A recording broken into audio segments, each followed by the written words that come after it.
अस्सलामुअलैकुम वरहमतुल्लाहि वबरकातुह। बहुत अहम और ज़रूरी मसला पूछा गया है, तो इस मसले को ध्यान से सुनकर इसे अच्छे अंदाज में समझने की कोशिश करें।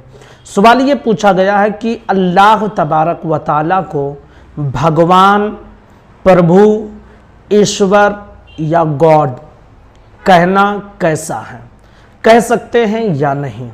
तो आज इस वीडियो में हम आपके सामने इस मसले को वाज़ेह अंदाज में पेश करेंगे। इसे ध्यान से सुनिए और हर एक लफ्ज़ को बारीकी के साथ समझने की कोशिश करें।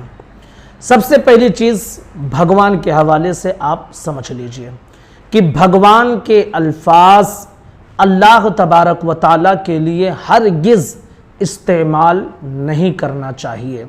अल्लाह तबारक व तआला के लिए ये नाम ना कुरान में मौजूद है, ना हदीस में मौजूद है।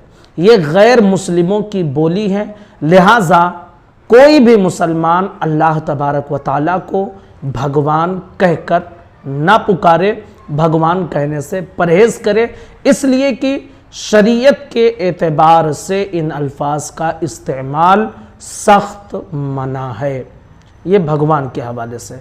दूसरा लफ्ज़ है जो प्रभु, तो इसके हवाले से भी आप ये समझ लीजिए कि प्रभु भी अल्लाह तबारक व तआला का नाम नहीं है, इसलिए अल्लाह तबारक व तआला को प्रभु भी नहीं कहना चाहिए। मुफ्ती अहमद यार खान नईमी अलैहि रहमा सूरह आराफ आयत नंबर 180 के तहत फरमाते हैं कि राम या प्रभु अल्लाह को नहीं कह सकते हैं, जैसा कि नूरुल इरफान सफ़ा नंबर 286 पर मौजूद है। अब रही बात ईश्वर की, तो ईश्वर कहना चाहिए या नहीं, तो इसके हवाले से आप ये समझ लीजिए कि ईश्वर कहने में हर्ज नहीं है।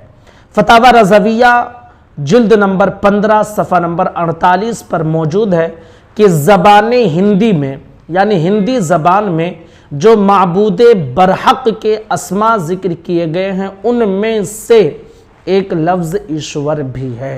यानी ये ज़बान हिंदी है जिसका माना ही अल्लाह होता है, तो इसको कहने में हर्ज नहीं है। लेकिन चूंकि ईश्वर कहना ये गैर मुस्लिमों ने अपना तरीक़ा बना लिया है, अगर कोई मुसलमान ईश्वर कहता है तो लोग उसे हिंदू समझते हैं, क्योंकि मुसलमानों में अल्लाह के लिए ईश्वर का लफ्ज़ इस्तेमाल नहीं होता है, इसलिए बचना ज़रूर चाहिए। कहना जायज़ तो है, लेकिन चूंकि गैर मुस्लिमों का तरीक़ा बन गया है, इसलिए इसको इस्तेमाल करने से बचना चाहिए। चौथा लफ्ज़ है गॉड, तो गॉड के हवाले से भी आप ये समझ लीजिए कि ये अंग्रेज़ी लफ्ज़ है और इसका जो माना होता है वो मुहाफिज के होते हैं। तो इसके हवाले से जो है फतावा शारह बुखारी जिल्द नंबर 1 सफ़ा नंबर 173 पर मौजूद है कि उर्फ़ में चूँकि गॉड ये ईसाइयों का तरीक़ा बन चुका है, तो गॉड अगर अल्लाह के लिए बोलते हैं तो जैसे ईश्वर बोलने में हर्ज नहीं है, ऐसे ही गॉड अल्लाह के लिए अगर बोलते हैं तो हर्ज नहीं है। लेकिन चूँकि ये लफ्ज़ भी ईसाइयों का, नसरानियों का तरीक़ा बन गया है, इसलिए इस लफ्ज़ को भी बोलने से मुसलमानों को परहेज़ करना चाहिए। तो ईश्वर, भगवान, प्रभु और राम, ये सब अल्फाज अल्लाह तबारक व तआला के लिए नहीं बोलने चाहिए।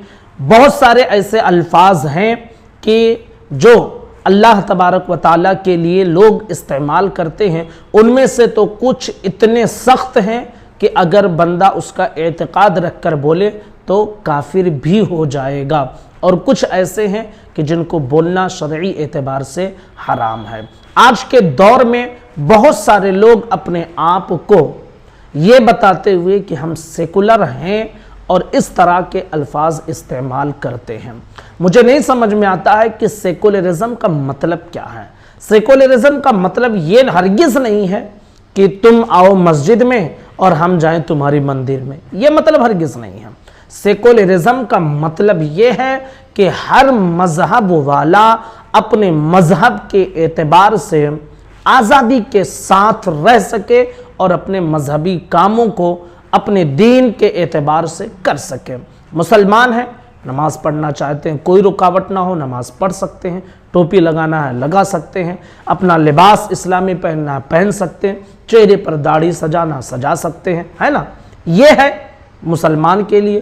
गैर मुस्लिम अपने माथे पे टीका लगाना चाहते हैं लगाएं, वो उनके मजहब के एतबार से हैं। वो मंदिर में जाना चाहते हैं जाएं, वो उनके मजहब के एतबार से है। वो जुन्नार पहनना चाहते हैं पहने, उनके मजहब के एतबार से है। वो साधु बनना चाहते हैं बने, उनके मजहब के एतबार से है। ईसाई भी इसी तरह अपने मजहब के एतबार से, जैन बुद्ध भी अपने मजहब के एतबार से। तो ये होता है सेकुलरिज्म। ये हरगिज़ मतलब नहीं कि किसी गैर मुस्लिम को हम टोपी पहना लें, किसी गैर मुस्लिम को हम रोज़ा रखवाएं, या कोई गैर मुस्लिम मुसलमानों से कहे कि तुम चलो मंदिर में, कोई जो है गैर मुस्लिम मुसलमानों से कहे कि तुम अल्लाह को भगवान बोलो। ये कौन सा सेकुलरिज्म है भाई? ये तो ज़बरदस्ती वाली बात हुई ना। सेकुलरिज्म का मतलब ये है कि हर कोई अपने मजहब के एतबार से करे। तो कुछ लोगों को सेकुलरिज्म का भूत सवार होता है और इस तरह के अल्फाज सामने वाले को खुश करने के लिए कहते हैं और उन्हें नतीजा नहीं मालूम होता है कि शरई एतबार से वो किस हद तक आगे बढ़ गए हैं। लिहाजा कोई भी मुसलमान इस तरह के अल्फाज इस्तेमाल ना करें। अल्लाह को अल्लाह कहें, अल्लाह को खुदा कहें। ये सब अल्फाज जो मौजूद हैं हमारे ज़बानों में, हम उसका इस्तेमाल करें। अस्सलामु अलैकुम व रहमतुल्लाहि व बरकातुहू।